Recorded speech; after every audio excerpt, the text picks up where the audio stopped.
Hey, everybody. Once again, welcome to For the Z on Radio Sentinel 97.1 SCA1, I believe it is.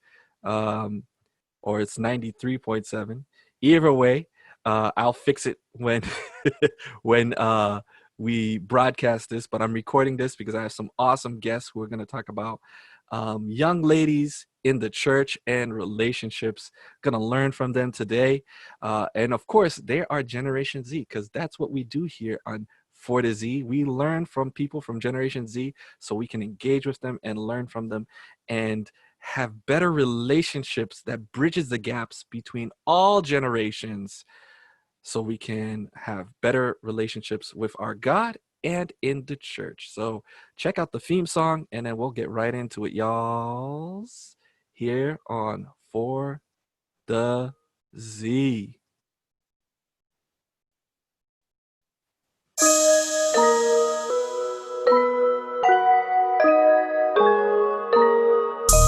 Pop out with some lessons for a lifetime. You finna sit down and talk about the times. Keeping it 100 for the one time. Yeah. For our generation, talking all the time. For the C, for the C, yeah, yeah. For the C, for the C, yeah, yeah. For the C, for the C, yeah, yeah. For the C, pop out with the Z.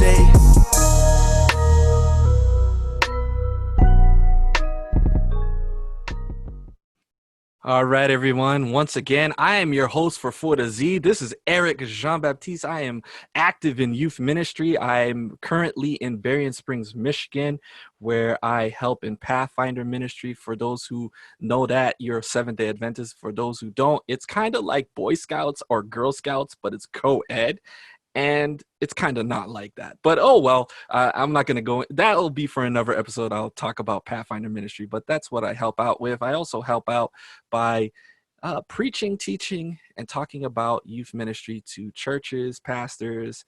I have another podcast by the name of Youth Ministry and Mentorship 101. You can check that on my Instagram at youth_mentor 101. But today we're going to talk about relationships. So I have three young ladies, Generation Z, who are here to talk about it with me. We have Jen, Noel, Medjin, and Nehemi. They are from my home church back in Massachusetts. How I miss Massachusetts so much. But that's where they're from. And I saw these young girls grow, and I just want to pick their brains a little bit about relationships and how it pertains to the church. Because the first thing I really want to get into is I feel, and ladies, correct me if this is correct in my assumption, but I feel like the church didn't do a good job. Not to say it's their job to do so, but I think the community didn't do a good job in preparing our young people in how to have meaningful, normal, and interesting relationships. So anyone want to weigh in? Nehemi looks like she wants to weigh in. What do you want to say, Nehemi, about that? Hi, everybody. My name is Naomi, as Eric said. For me personally, I think the church, I'm not sure if it's because we are Haitian. Can you guys hear me? Yeah, we can hear you. Oh, sorry. But yeah, so I feel like the church, specifically the church that we grew up in, I don't know if it's because of like cultural influence, but I feel like the role that they could have played in teaching young females and stuff about relationships, like what the biblical standpoint is, what like the world point of view of like relationship goal is, and where we stand along that path. I feel like they could have done a lot better job at preparing us for that, or like at least guiding us or helping us in some way, shape, or form. So that gives me to my follow-up to anyone who wants to chime in. What realities of dating have you learned just being out there that you wish the church let you know about? I feel like, okay, my name is Jennifer. Hi, everyone. So for me, I feel like the church always told us on things not to do.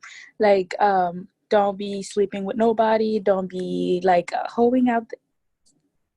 don't be going out there and putting yourself out there like that. Let the guy and stuff and men's are like fire and all this stuff. They always warned us on the bad things, but they never told us like the good things to do, like talking to somebody, like developing an actual relationship, making a healthy relationship, and like learn to trust people, learn to talk to somebody. Like none of that was ever installed in us. So like, I feel like when I would talk to somebody, I always have some distrust because I'm always thinking about all the things I'm not supposed to be doing right now with them. And if it ever gets like close to that, I'm like, alert, alert, alert, alert. I'm not supposed to be doing this. But then I ruined the whole thing because I don't know what I'm supposed to be doing in the first place.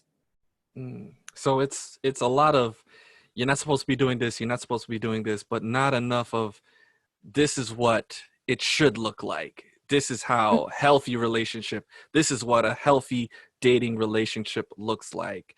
Exactly. It's never, they never tell you like how you should be treated. So like when they say, oh, I can't believe this girl is accepting this from this guy, and they criticize you on it, like let's say a guy did something to you and they criticize you on it because you're still with them, but yeah, they never showed you what a healthy relationship is supposed to be, because you're like, oh, maybe it is acceptable for this guy to do this to me, but in all reality it's not. But you never thought that. So Can I say something? Oh, of course. Okay. Hi, everyone. This is Majin. So I have 2 points that I want to make. The first one is that, biblically speaking, I don't know how the church would be able to prepare us. I'm not an expert on the Bible, but from what I know, I don't really think the Bible talked much about dating and courting, because I believe back in the days, like relationship and marriages, they were arranged, right? So like there wasn't really much courting and stuff allowed. It was already predestined. So biblically speaking, I don't think the church has enough evidence or things to back that up. And my second point is that a lot of Haitian, Jamaican, the Black community, I feel like we lack the recipes or the ingredients of what a good relationship is. A lot of Black families, a lot of people in the Black community, they are only in a relationship because, let's say, they got pregnant, so they were like forced to marry that person, or another reason. Like they don't really know what a good relationship really is, or what it takes to have a good relationship. And most of them are not even in a relationship. You know what I mean? Like most of them, they have kids out of wedlock themselves. So most of them don't even know how to. Yeah, so most of them, they don't even know how to build a good relationship. So I feel like because they don't know how, they don't know the tools, they themselves don't have the tools, so they can't really give us what they don't have. So, yeah, this is some interesting points. My thing is, I'm gonna kind of challenge Medjin's point of the church isn't meant to prepare young people for dating. My issue is, yes, it's to preach the gospel and all these things, but I feel like that's one of the things that your generation has been coming to the church for. Like they kind of looking for someone to mentor them and teach them, to show them that kind of thing. And sometimes I find that they turn to the church. I feel like some of the questions that I get asked a lot as someone who engages with younger generations is about relationships. I think that is something that you guys are really, really passionate about, and something that you guys care about, because you guys know, I think everyone knows, I think in the world knows that as the Bible says, he who finds a wife finds a good thing. When you find that person in your life, that can set up the rest of your life. It can make or break your life. And the Bible does point to those things. It doesn't outrightly say those things, but it kind of points to it in the fact of stories like Abraham and his wife Sarah. Lot is one example. Lot, when you look at Lot's relationship with his wife and how she chose Sodom and Gomorrah over her own family, That's something right there that you can get from the Bible, in that when you pick that person who's on the same journey, that same spiritual journey with you, uh, it shapes your life. It shapes the rest of your life. And I think that's something that you guys think about, because this is the other thing besides an education that you guys are thinking about, because it's like, if you get an education, that sets up the pathway for the rest of your life, right? You want to be a nurse, you want to be a doctor, you get that degree, and now you're on the path for the rest of your life being a nurse or a doctor. Same thing with your spouse, right? You find that spouse that supports you and is by your side. That sets up the rest of your life. That sets up your children, your household, and everything. So, what are you guys' thoughts on that? In the sense that the church should kind of, play a role in helping us build a family, because the church is a bunch of families coming together. Um, I kind of want to like piggyback a little bit on both what Jenny and Najee said. So as Jenny first mentioned, she said that a lot of times the church feels like it's not their responsibility or stuff like that to like teach us about relationships, or like they don't really necessarily have the recipe, especially like in our culture, whether you're Haitian or Black American and stuff. I feel like the church, in their mind or the way they move, they assume it's like your parents or your family's responsibility to teach you about relationships. And whereas your family, they rely mostly on the church, that, oh, you should go to church, the God, Bible, that will like lead you and help guide you when you, in terms of like when you want to build a relationship and stuff. And I feel like that kind of like causes confusion for a lot of people, because for instance, for children who, not everybody's raised in like a 2-parent household, or not everyone's raised in like an ideal, what a God built relationship, like a strong foundation relationship. So I feel like when you don't really have that at home, you're not really receiving it from church, it causes you, well, what am I, it challenges you to like, okay, so what is an ideal relationship, or like, what should I be looking for? What should I not be looking for? And like, in addition to like them forcing down the what not to do, oh, don't do this, don't do this, don't do this, don't do this. Okay, thank you. I know what not to do and stuff, but it's just like, okay, so what do I do? Well, I know this is acceptable, but how do I go about that? I feel like that's kind of like a bit of the challenge and stuff. And Midjean, she also mentioned that the church, like, or the Bible doesn't really have much to say about relationships. I personally disagree with that. I feel like the Bible does tell a lot. And I remember there was a relationship series that I watched with Michael Todd. I don't know if anybody knows that, but he basically talked about relationships in terms of like Adam and Eve, and kind of broke it down, biblically speaking, of like, what are the strong foundations that you need to set first before you want to engage in a relationship. So like the first step is like to build a relationship with God, and to also know what it is that you want or need in a relationship. Are you looking for temporary like relief, or temporary what's the word, like Gratification. yeah, or are Fulfillment. you looking, yeah, basically, or are you looking for long term? And if you are looking for long term, so how does that complement you as a person? Are you looking for someone who's ideally exactly like you, and how is that going to affect you and that person? Or are you looking for someone opposite of you, where it's like your strengths are their weakness, whereas their weakness are like vice versa and stuff, so that you guys can help build each other up? And what is your individual relationships with Christ like? Because I feel like if both of you are at different stages of your life, where you have different relationships established with God and your family, and what you've been exposed to throughout your life, it kind of makes it harder. But like, once you have that foundation set, it makes it easier. But for me, I feel like in the Haitian community, or like in the basically the Black community too, because I have friends who are not Haitian who also share a similar problem, where it's just like nobody really knows like what to do. And I don't know if it's Jenny or Midjean who mentioned, I think it was Jenny, she mentioned that like, when you make a mistake or you make an error, the church is so quick to like criticize you or judge you, but like that support is not really there. So it's like that guidance, like what you're really looking for, it's not there. And it's just like, well, how can you like come at me for something that I don't really know, and I'm trying to understand it, but you're not willing to provide me with the knowledge that I need in order to go forward?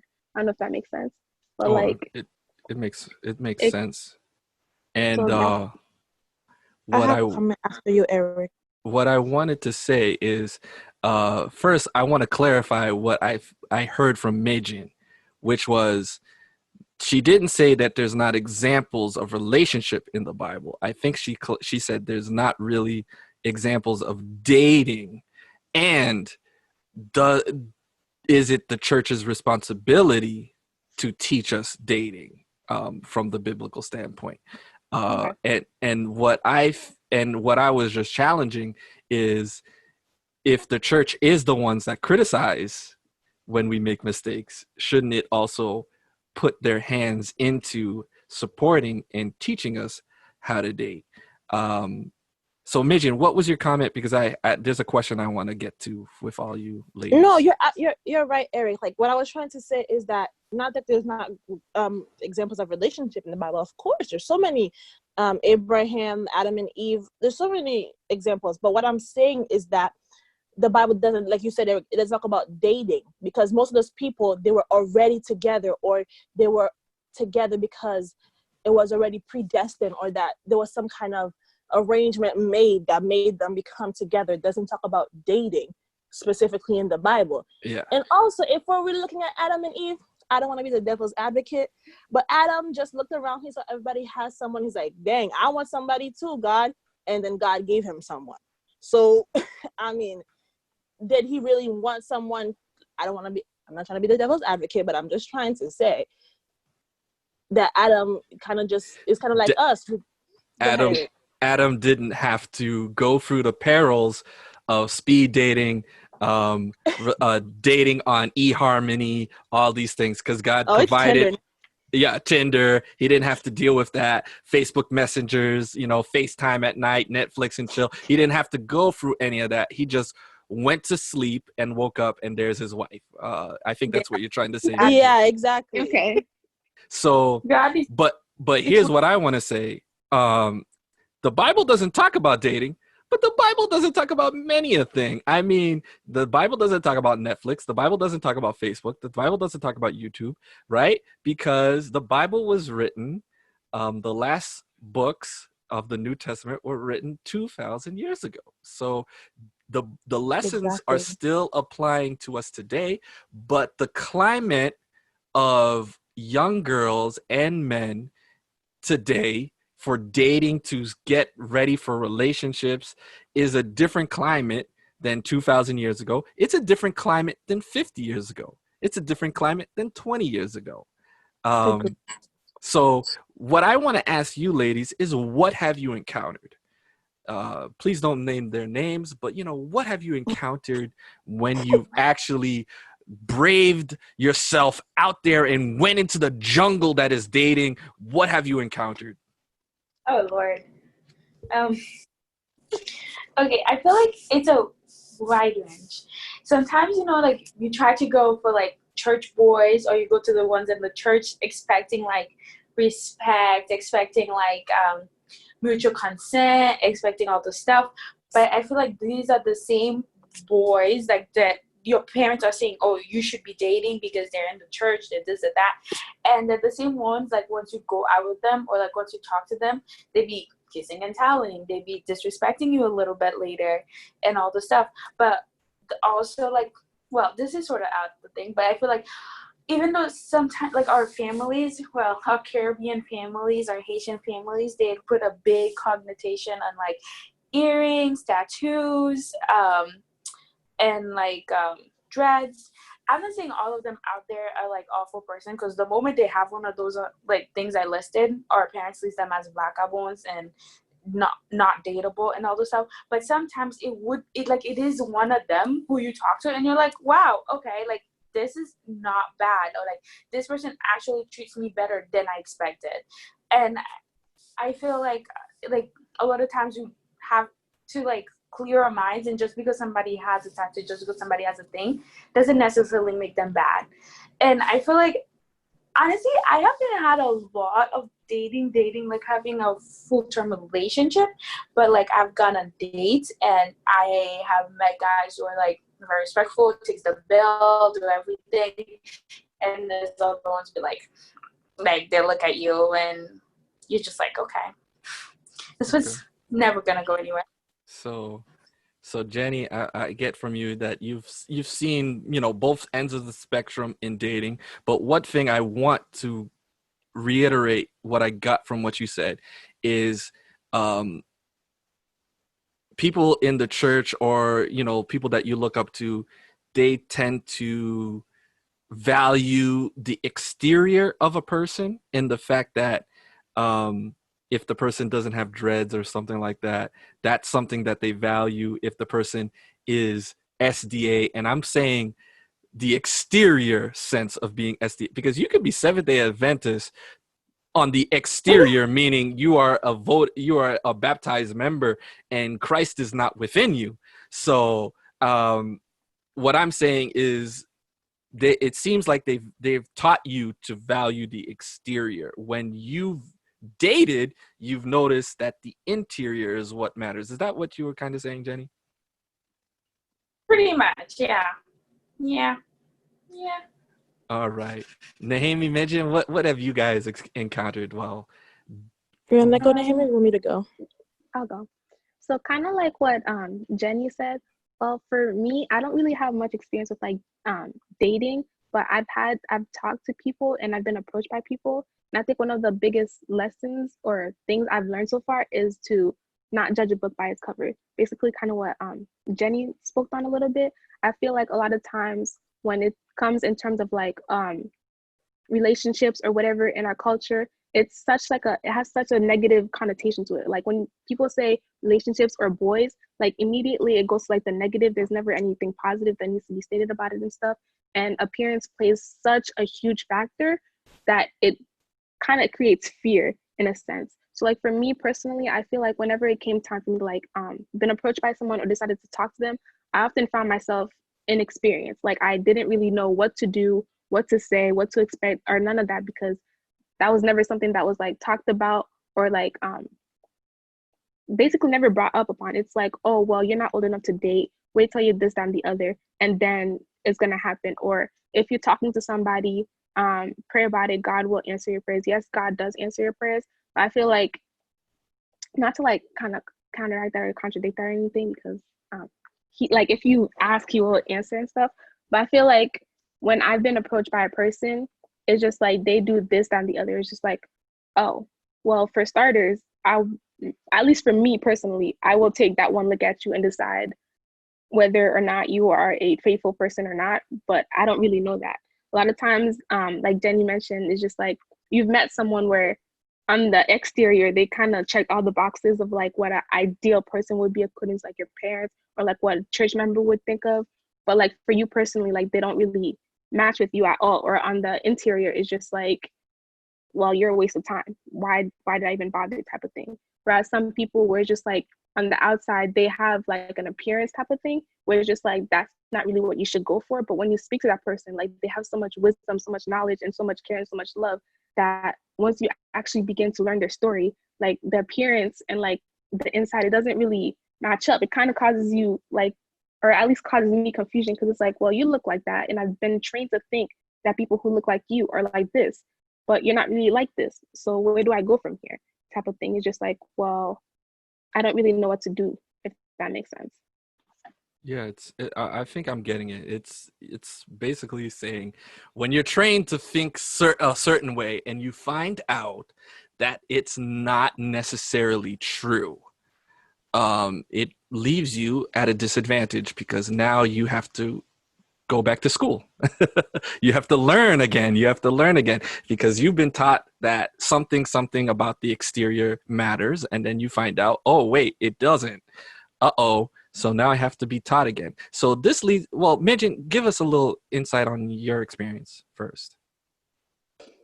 My experience has been similar to both of my friends, but I want to point something out that it has nothing to do with Seventh-day Adventists, has nothing to do with religion.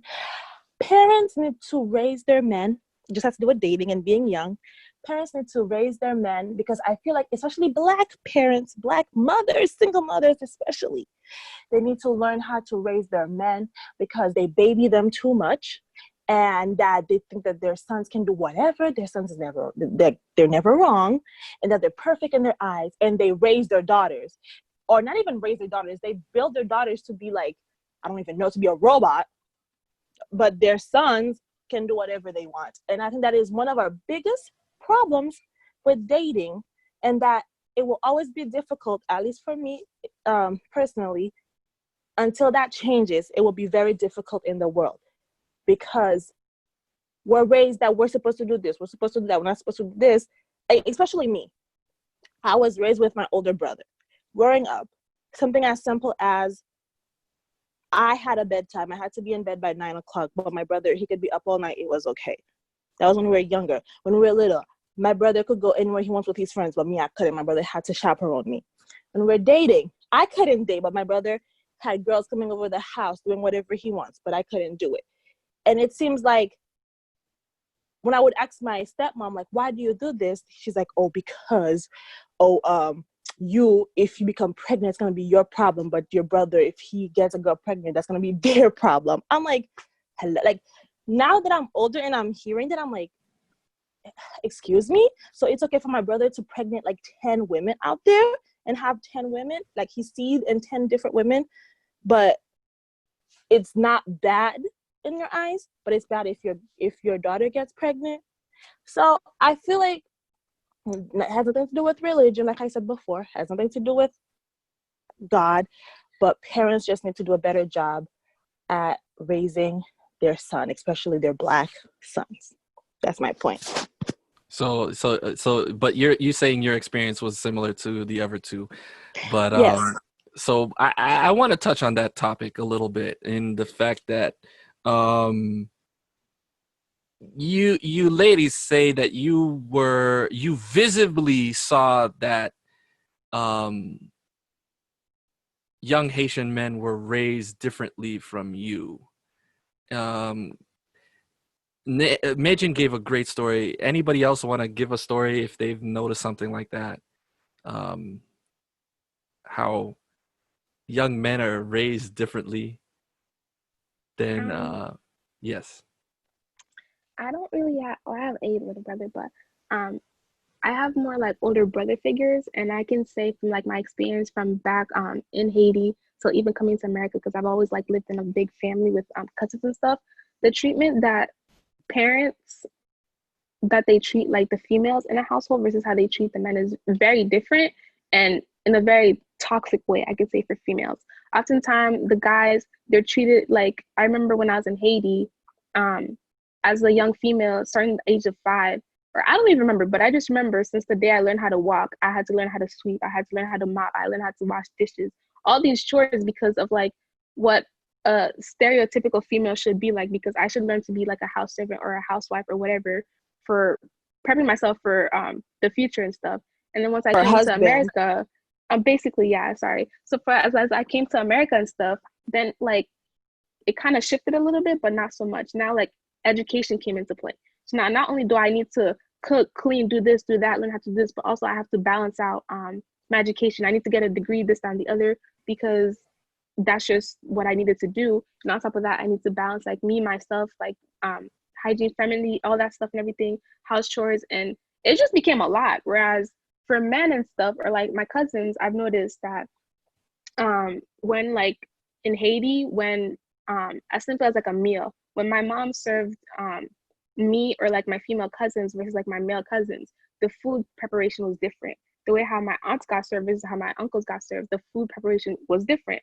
The men, their foods were always separated into big bowls. They had larger portions and they were separated. They had white rice on one plate, sauce on one plate, sauce on one. Everything was separated out of respect. Whereas for females, everything was kind of just like on one plate and it was proportioned. And whoever like the female was who made the meal, they were always like the last one to eat. And oftentimes, if there wasn't enough food left over, that's just too bad. You have to serve everybody first, and males got served first. Then it was the females, and it's just like whatever left over for you, that's basically what it was. And then when I came to America and stuff, like my cousins, I remember I had to be responsible for the kitchen, the living room, the bathroom, my room. And it's like I needed to wash the dishes. If food was being made, I needed to physically be in the kitchen helping. Whereas my brothers were in the, like, my cousins, they would be like in the living room playing video games. They'd be in their room doing whatever. Like, they would come drop a dish in the sink, and it's just like, but I'd be the one expected to wash it. It's just like, but it's not even my dish. Or like, if I'm making food, I have to think of everybody. I can't eat for myself and not offer it anybody. Whereas my cousins and stuff, they'd come and buy food for themselves, and they go straight up to their rooms. And it's just like, wow. But it nothing really ever made sense and stuff. And it came like that too as I got a little bit older. And I've noticed, like, when my cousins were my age, they started having girlfriends or relationships and stuff or whatever. And like, the way they were talked to was a lot different than the way I was talked to. At even as old as I am, it's just like, I can't even bring up the opposite gender around my family without it becoming like a whole issue. It's just like, oh, boys are danger, danger, danger, danger. You're just like, stay away, stay away. You need to get your education first, then go to college, this and the third. Like, the expectation is that you learn to become a housewife throughout all your youthhood. Then you go to college, you receive your education, you get your degree, and then magically after you receive your degree, be married in a long-lasting relationships. But it's just like, I don't think they understand that in order for you to be in a relationship after you graduate college or even start that, you need to know what you're doing. Like, I don't know, like, I'm not trying to say like, oh, you need to go out there, be with everybody, whatever. But it's just like, if you have no experience or you don't know what to expect, it's going to be very difficult for you to kind of like enter that lifestyle, I could say. And it makes you a lot more prone to making mistakes because you don't really have that proper guidance or that experience or that foundation, I could say. Whereas boys and stuff, they started dating my cousins since they was like however young, whatever. And then whenever they feel like they're ready to enter into a long-lasting relationship, to start a family, they can do that. And they can do that at whatever age. But as a female, I'm restricted to a time limit due to like biological differences and stuff, whatever. But also like, well, by the time you reach a certain age, it's ideal for you to like start a family, do this and do that. But like, in order for me to do that, I need to find a partner. But when does that process start? And how do I go about creating that process when all the boys or men or whatever around my generation or my time, their mentality is not really there yet? Like, does that make sense? I don't know if I'm making sense or if I'm like rambling. Nahemi, you're making some awesome sense, and that was some powerful stuff. So right now, I just want to remind everyone that you are listening to 93.7 FM SCA1. I told you I'd get it right. So it is 93.7 FM SCA1 Radio Centenal, and we are for the Z. We play in Massachusetts. Anyone who listens, you can hear us talking about Generation Z. I'm going to talk about the reality of Generation Z in the dating world after we hear our theme song once again.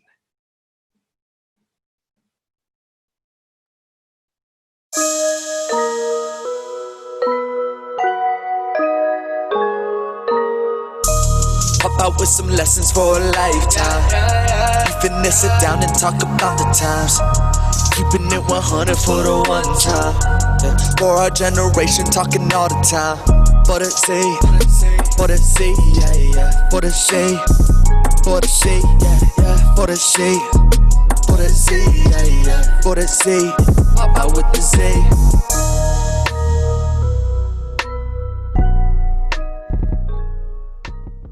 All right, everybody. Once again, you're listening to For the Z. This is 93.7 FM SCA1 Radio Sentinel. I'm Eric Jean-Baptiste, and I'm speaking with Jen, Medjin, and Nahemi. We're talking about dating. They are young Haitian ladies who are Seventh-day Adventists, and they're dropping their truth. They're dropping truth bombs. One thing I wanted to talk about, since we talk about Generation Z, is the reality that Generation Z is facing today in the dating world. Our Generation Z, as I talked about last week, they're entrepreneurial. They know that they need to get their money right. And one of those things that they know they need to do to get their money right is be educated. The thing is, education in today's world, especially in America, North America, it is extremely expensive. So when a young person is deciding to go to college, they know that they need to have what they want to be and what they want to study and where they want to go to do that all figured out. Now, sometimes we can be very happy and blessed to have a young person at 17, 16, 15 know the answer to all those questions. But there is a lot of the time where they're 18, 19, 20, 21, and they should be in college and they don't know the answers to those questions. So what do you have? You have more people in those age groups for Gen Z, happened also for millennials, starting to take a year off and go backpacking in Europe, if they are able to, financially, or visit and travel the world. Basically, they're trying to figure out what they're trying to do. You know, in my day, and I would say in the generation before that, if you did that, they would say you're lazy. They would say you don't know what you're doing, you're wasting time. But in today's world, they're actually not wasting time. They're trying not to waste time in college, trying to figure out all those answers while they're wasting money going to school, spending semester after semester, not even knowing what their degree is.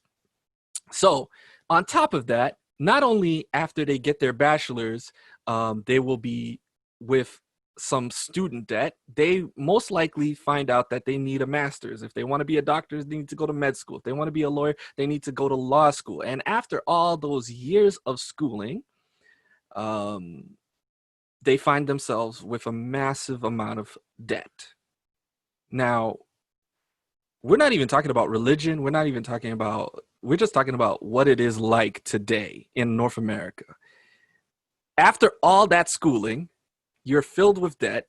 We know that that is going to be a stress on a relationship, especially when we have a lot of these young people, even after they graduate and they get a job, they're still living with their parents because of their financial debt.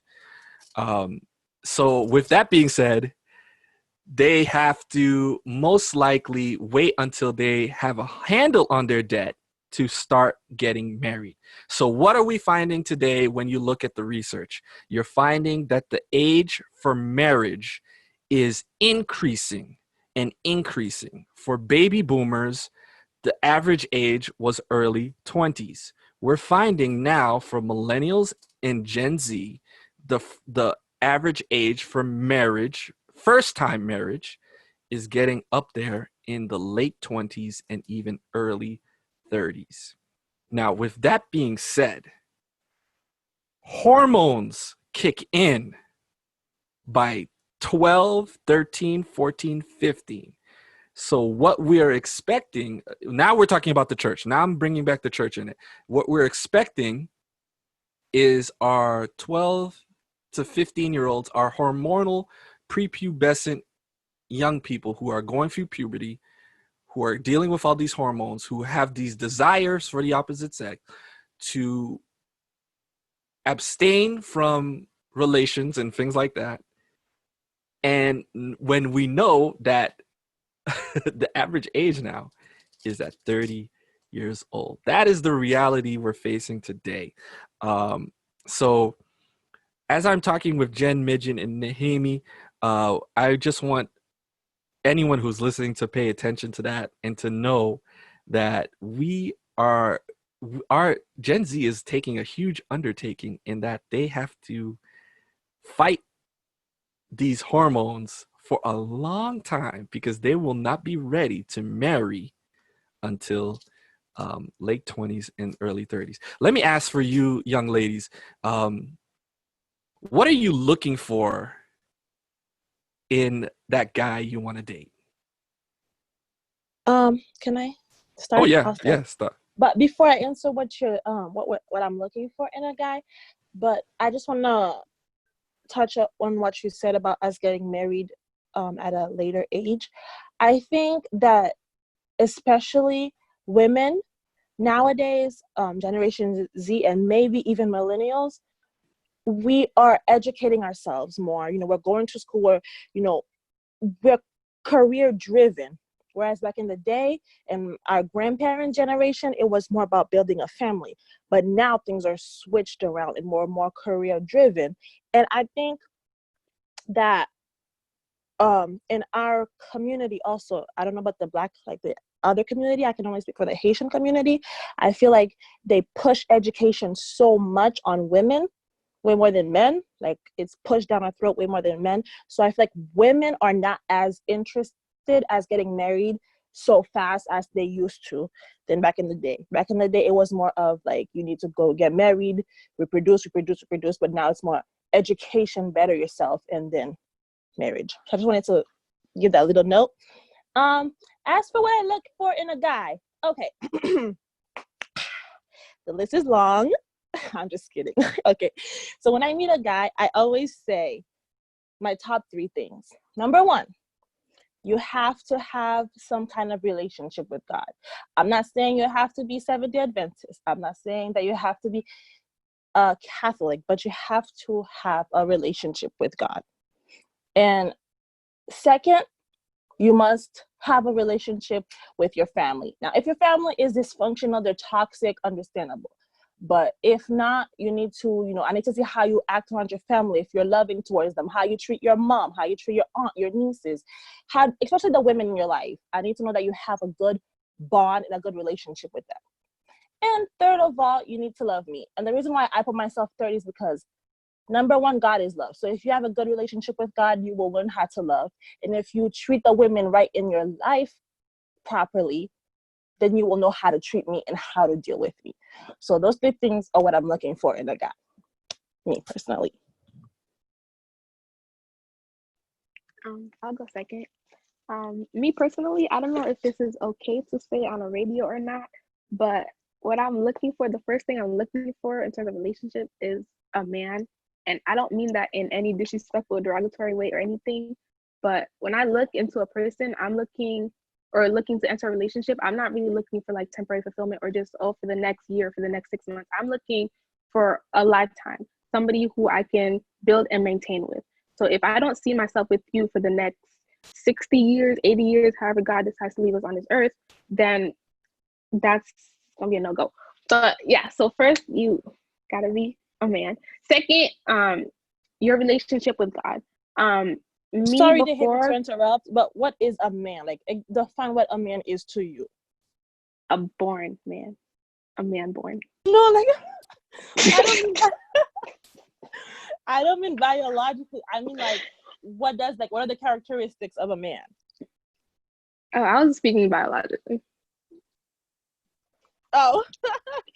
Anyways, continue. Yeah, She was sorry. talking about biological. Okay.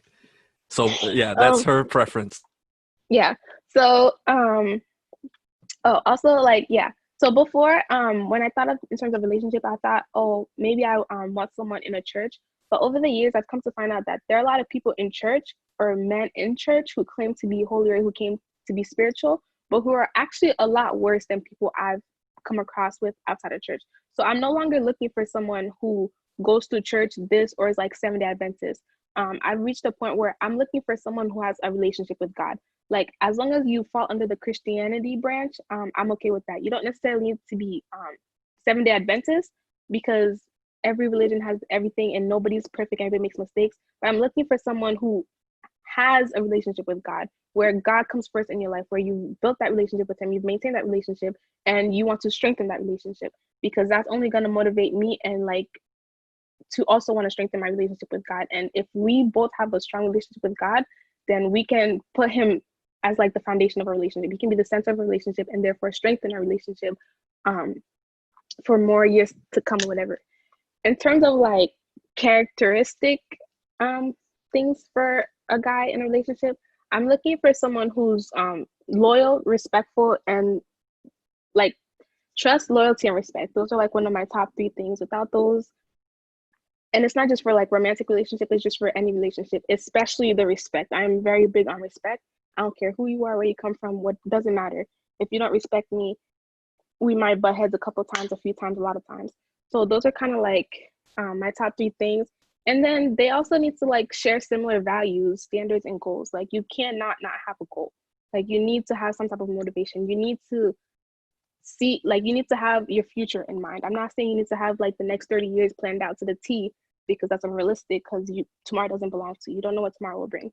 But I feel like if you have a blueprint where it's like, not necessarily, I'm going to do this, but sometime in the near future, yes, I want to find a wife. Yes, I want to settle down. Yes, I want to have kids. I want to buy a home. I want to do this.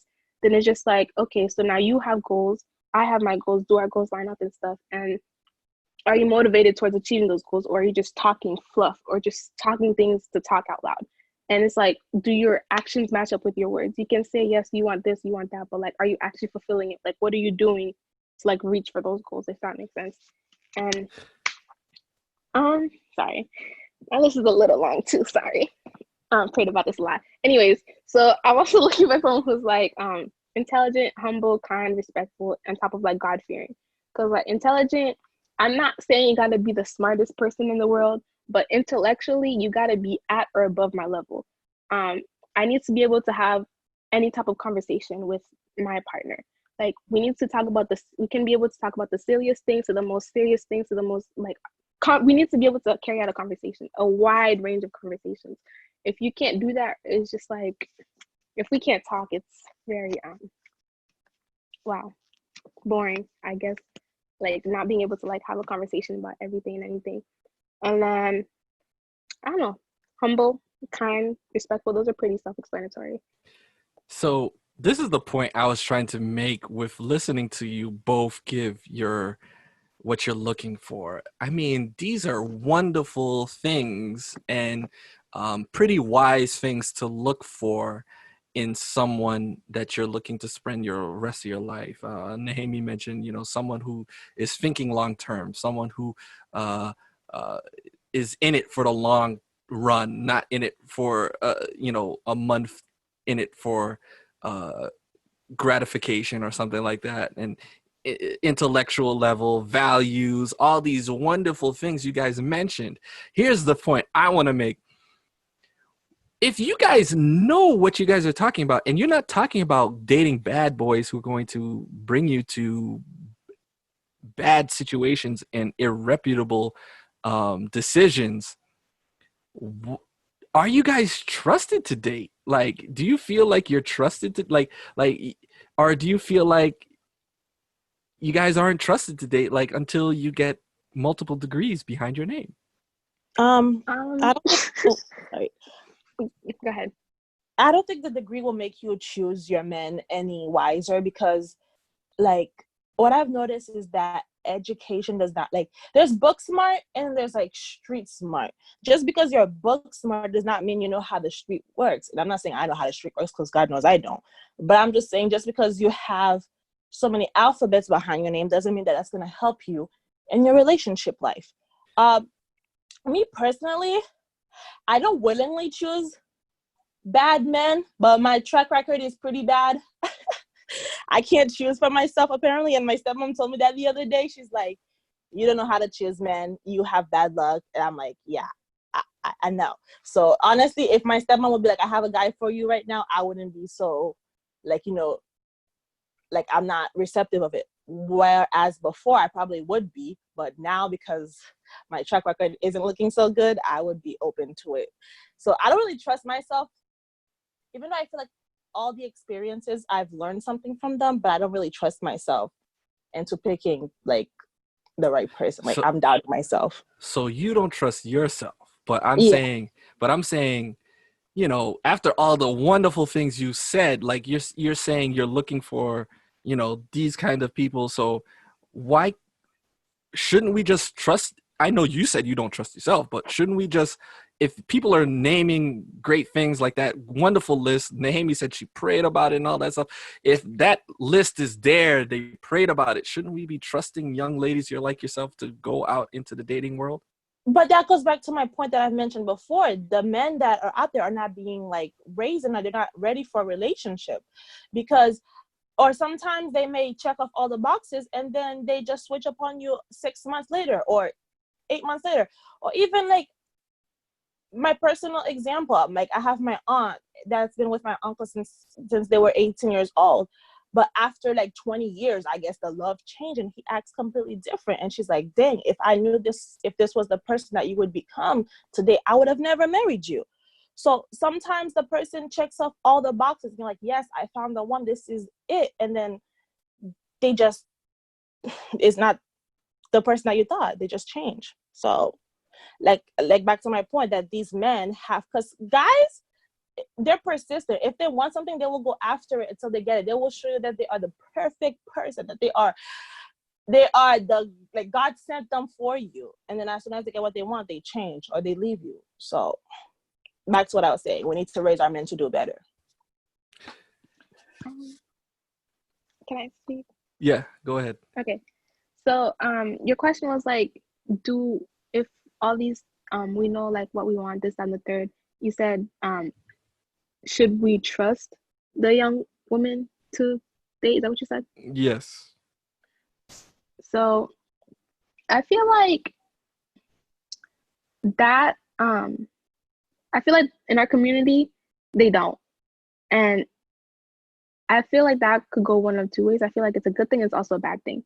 There's a lot of times for certain females, if like there's a lot when you don't really have that guidance or you don't really know what you want, or you're someone who's like susceptible to temptation and stuff, it makes it hard for other like, or like in terms of like no offense Midgene, but in terms of like Midgene who like doesn't trust herself and she says, oh, I have like a bad track record, this and the other. It's just like, well, how well do you know yourself type of thing, like how strong or passionate are you, and how like how high is your determination, I guess, for like going for what you want type of thing, and what are you willing to accept or not accept for the things that you want and stuff. So in terms of that, I feel like when she mentioned her stepmom and stuff, I feel like in that term it kind of makes it like hard to trust, because I know if I had my daughter, they're just like, because parents, they tend to know like their kids the best and stuff, even though they don't know you, but they kind of still do know you a little bit. So it's just like you want what's best for them type of thing. Or people who have your genuine intentions in mind, they tend to want the best for you. So that trust is not because they don't necessarily trust you, but it might be because they don't trust what's out there type of thing. But I know like in terms of like me, from my perspective and stuff, that trust in my family, not to say it's not there, it's not there. Like it's there because they know me, but it's not there because they know the world, if that makes sense. So it's just like they know if I'm presented into this situation, I might react like this. But if there's certain case scenarios where I might not necessarily react like that because of the like influence from like the environment or like outside of what I'm being presented with. So I feel like that same trust though kind of creates or like instills some type of fear in like young females. So a young female might know, okay, so this is what I'm looking for in a relationship. And if you ain't got it, you ain't got it. I'm not interested. So, but like at the same time too, when you might be presented in a situation where somebody like checks off all those boxes and stuff, that same fear of like, it causes like doubt or like confusion, I guess I could say, where it's like, I think, but I don't know because this, that, and the other. Like, then it starts creating like some type of like doubt in yourself because you're not really sure, if that makes sense. Like, you know what you want and stuff. And it's just like, as Mijin mentioned too, like guys, they like the chase. No offense, actually not with all offense. Guys, they like to chase. Young men in our generation, they like the chase rather than the actual commitment of like settling down and stuff. I know people who will go to the ends of the earth during the talking phase, but like once it's like comes down to it, or like once they receive whatever it was that they wanted, like that complete 360 is just like, wow, are you the same person? I know people who can put up a persona for a long period of time until you give in, and once you finally give in, it's just like, are you sure you're the same person type of thing. So I feel like there's kind of that fear too. So it's just like, you knowing what you want, and my family, like they trust me, but they don't really trust the world like that. So they know like they're this, that, the third or whatever, and they know the type of men that exist out there, those who can put up a persona for a long period of time to get you, and once they got you, well, not that your life is over, but it's just like they got you type of thing. So it's like, well, I think I lost my train of thought. But basically, gotta be very, very careful. I think that's what you're getting at. yeah, basically like you can like you can trust yourself and your family can trust you, but there's still gonna be like that, I don't know, I think that trust, it like from your community, from your environment, from your family, like it's not necessarily just towards you only or just towards young females only, or at least for some people. I think it's more like the outside fear factor as well. So this is what I'm getting. I totally understand that, and I get that, but this is what I wanted to say as we come to a close for this conversation, is that I feel that it's a very serious decision. Finding your spouse. It's Finding your spouse is a very serious decision. It is a life-changing decision. It is very important. It is up there with getting your education because it can make or break your life. I mean, um, there's that story, the so-called story of Hillary Clinton with Bill Clinton, and Bill Clinton was going back to Arkansas for a campaign trail for his reelection, and they took the limo and they got their car refueled at a gas station, and the owner of the gas station was somebody who Hillary Clinton, this is not, it may not be a true story, I don't know, Hillary Clinton was used to date the owner of the gas station. So when Hillary said hello to the guy and they talked for a little bit, they got back into the limo. Bill Clinton, acting all, a little cocky, said, you see how your life could have been different if you married him. You'd be the wife of a gas station owner rather than the wife of the president of the United States. And she looked at him with all seriousness and said, no, if I married him, I'd be the wife of the president of the United States. So basically saying, your spouse can make or break you. And I think that's something that you can find also in the Bible.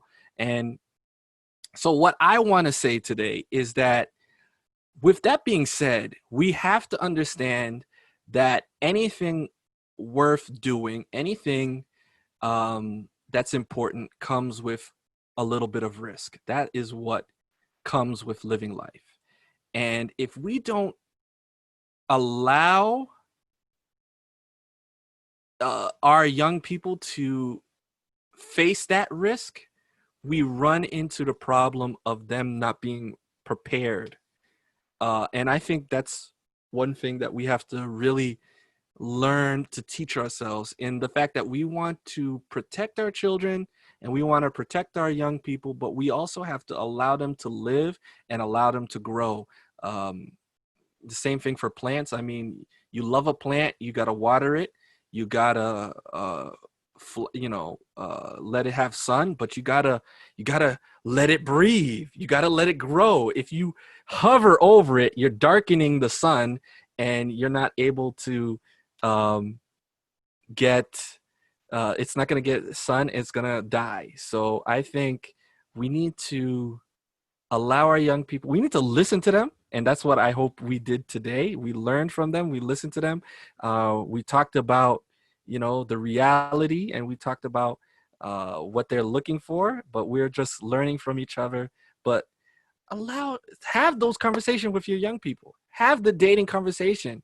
Tell them, I don't want you to date, but hey, you got to let them date, because we should. If we're not allowing them to date, definitely do not tell them after they get their master's or their bachelor's that they should have been married like a month after or something like that. That's not gonna happen. So listen to your young people. Let's learn from our young people. Let's have the honest conversations, the uncomfortable conversations, and let's trust our young people to make mistakes.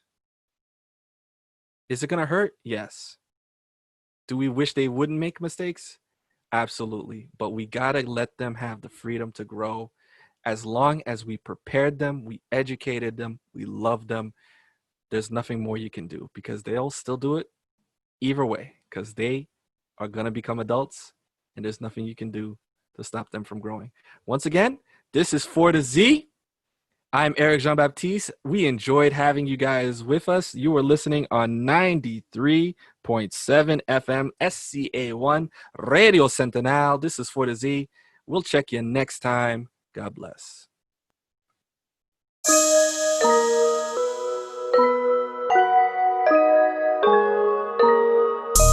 Pop out with some lessons for a lifetime. We finna sit down and talk about the times. Keeping it 100 for the one time.